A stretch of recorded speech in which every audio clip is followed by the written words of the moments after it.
နေ့လေတနာရီ45မိနစ်တာကာရာဇုကပူတာမှာပါရုံးဝန်ထမ်းတူရဲ့လစာဟာ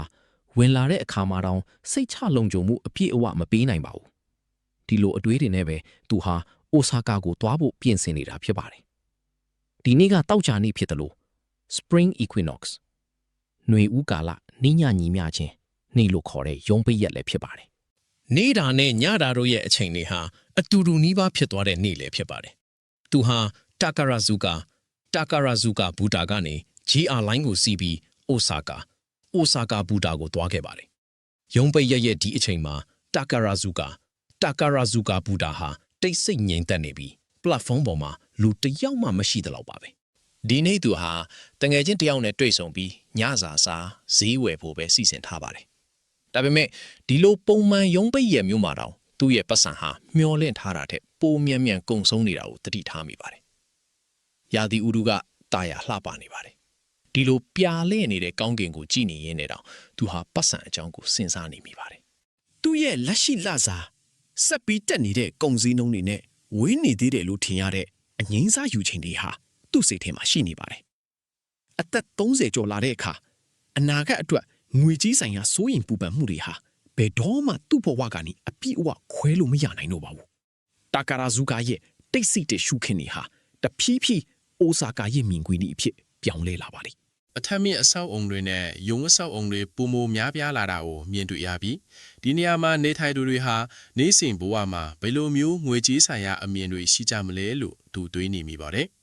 ဂျပန်မှာပုံမှန်ရုံးဝန်ထမ်းတယောက်အဖြစ်အလုပ်လုပ်တဲ့အခါမှာတော့အိမ်ဝါခအစားအသောက်အခွန်အခတွေနဲ့လူမှုဖူလုံရေးအာမခံတွေဟာသူ့ရဲ့ပိုက်ဆံကိုလစဉ်တိတ်စိတ်ရှော့ချနေပါတယ်ကြီးမားတဲ့ဇင်ခံပစ္စည်းတွေမရှိရင်တော့စိတ်အပန်းဖြေဖို့လုံလောက်တဲ့အခါမရှိဘူးလို့သူခံစားရပါတယ်ဂျပန်မှာအလုပ်လုပ်နေတဲ့အသက်30ကျော်လူများစွာလည်းဒီလိုအလားတူကိစ္စတွေကိုစဉ်းစားနေကြလိမ့်မယ်လို့သူထင်ပါတယ်အိုဆာကာဘူတာရောက်တဲ့နဲ့လူဦးရေဟာရုတ်တရက်တိုးလာခဲ့ပါတယ်ရုံးပိတ်ရက်မှာတောင်ဒီနေရာကလူလေးနဲ့ပြည့်နေပါတယ်လူအလုံးထဲမှာအလုံးနဲ့ဘဝအကြောင်းကိုစဉ်းစားရင်လမ်းလျှောက်နေသူတွေလည်းအများပြားရှိနိုင်ပါတယ်သူတို့ရဲ့တွေ့ဆုံရနေရကတော့ဟန်ကျူဟန်ရှင်ချိတ်ဆက်ကုံဘက်ပေါ်မှာပါဘူတာထဲမှာတော့လူစီကားပဲမဲ့အပြင်ကိုထွက်လိုက်တဲ့အခါကောင်းကင်ကပိုကျဲလာသလိုခံစားရပါတယ်အထက်မြင့်အဆောက်အုံတို့ဝန်းရံထားတာကြောင့်အောဆာကာရဲ့ကြီးမားတဲ့ဗမာဓာတ်ကိုသူခံစားမိပါတယ်ဒီနေ့သူဟာတငယ်ချင်းနဲ့အတူစားတော့ပြီးကိစ္စများစွာအကြောင်းဆွေးနွေးဖို့စီစဉ်ထားပါတယ်သူညီနဲ့နယ်ပယ်မှာအလုပ်လုပ်တဲ့တငယ်ချင်းနဲ့စကားပြောတဲ့အခါသူစိတ်ထဲမှာပဲတွေးနေခဲ့တဲ့ကိစ္စတွေဟာတစ်ခါမှပုံမရှင်းလင်းလာပါတယ်တငယ်ချင်းနဲ့တွေ့ဆုံပြီးတဲ့အခါတငယ်ချင်းမှလည်းပြောချင်တဲ့ကိစ္စများစွာရှိပုံရပါတယ်သူတို့အီကီမာချီမှာစားတော့ဖို့စီစဉ်ထားပါတယ်ဒီနေ့ပိုင်းမှာစားရမလဲဆိုတာကိုပြောဆိုရင်ပက်ပက်လဲကိုနည်းနည်းရှောက်ကြည့်ကြတယ်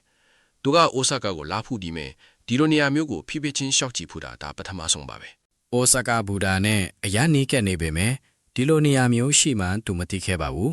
မျောလင့်ထားတာထက်ပုံမခင်မိတယ်လို့အတွင်းဘက်မှာလည်းအရန်တန့်ရှင်းနေပါတယ်သူဟာအိုဆာကာဦးမေတာကိုအချိန်ပေါင်းများစွာတွားခဲ့ဖို့ပေမဲ့မတိသေးတဲ့နေရာတွေအများရှိနေတော့ပါပဲ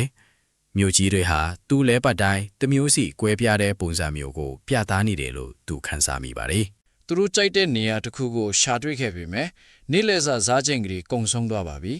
ဒီအချိန်ကနည်းနည်းတော့မသက်မသာချစ်နေပါတယ်ဒါပေမဲ့ရုံးပိတ်ရက်ခိတာကြောင့်နေ့လည်ခင်းကလေးကအရက်တောက်တာကမကောင်းမဲ့အကြံတော့မဟုတ်ပါဘူးညဘက်မှာလူစီကားတဲ့နေရာတစ်ခုဟာအခုချိန်မှာတော့နည်းနည်းတည်ငြိမ်နေပါသေးတယ်ဒါကြောင့်သူတို့ဟာပင်လယ်စာအီဇာကာယာတစ်ခုမှာနေဘတ်အရက်တောက်ဖို့ဆုံးဖြတ်ခဲ့ကြပါတယ်ဒီအချိန်မှာစားတော့ဆိုင်ကအတော်လေးဗလာနီးပါးထင်နေပြီညဘက်အီဇာကာယာနဲ့ကွဲပြားတဲ့တစ်စိမ်မျိုးရှိပါတယ်သူတို့တောက်လိုက်ကြပါတယ်နေဘက်ဗလာအရက်တောက်တာကအဖြစ်ရှိသလိုခန်းစားရပေမဲ့ဒီလိုနေမှုမှာတော့သူ့ကိုယ်သူနည်းနည်းစိတ်လျှော့ပေးလိုက်တာကောင်းတယ်လို့သူခန်းစားခဲ့ရပါတယ်ပင်လယ်စာရီမြည်စရင်သူနဲ့သူမိတ်ချင်းဟာကိစ္စများစွာကိုပြောဆိုခဲ့ကြပါတယ်အလောက်ပိုက်ဆံနဲ့အနာဂတ်အကြောင်းတွေပေါ့ရုံးဝန်ထမ်းတယောက်အနေနဲ့နေစဉ်ဘဝကိုဆက်လက်ဖြတ်တန်းတဲ့အခါမျောလင့်ထားတာထက်စဉ်းစားစရာတွေအများကြီးရှိပါတယ်ဒါကြောင့်တူညီတဲ့နယ်ပယ်မှာအလုပ်လုပ်တဲ့သူငယ်ချင်းနဲ့စကားပြောတဲ့အခါသူစိတ်ထိတ်မှာပဲထားရှိခဲ့တဲ့ကိစ္စတွေဟာအနှဲငယ်ထွက်ပေါ်လာသလိုခံစားရပါတယ်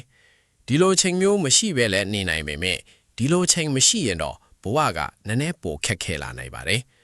သူ့အတွက်တော့ ဒါဟာငွေကုန်ချေးကြခံရတဲ့မရှိမဖြစ်နီလန်တစ်ခုဖြစ်နိုင်ပါတယ် သူတို့နောက်ထပ်မုံတစ်ခုနဲ့လီမွန်စာတစ်ခွက်ထပ်မှာခဲ့ကြပါတယ်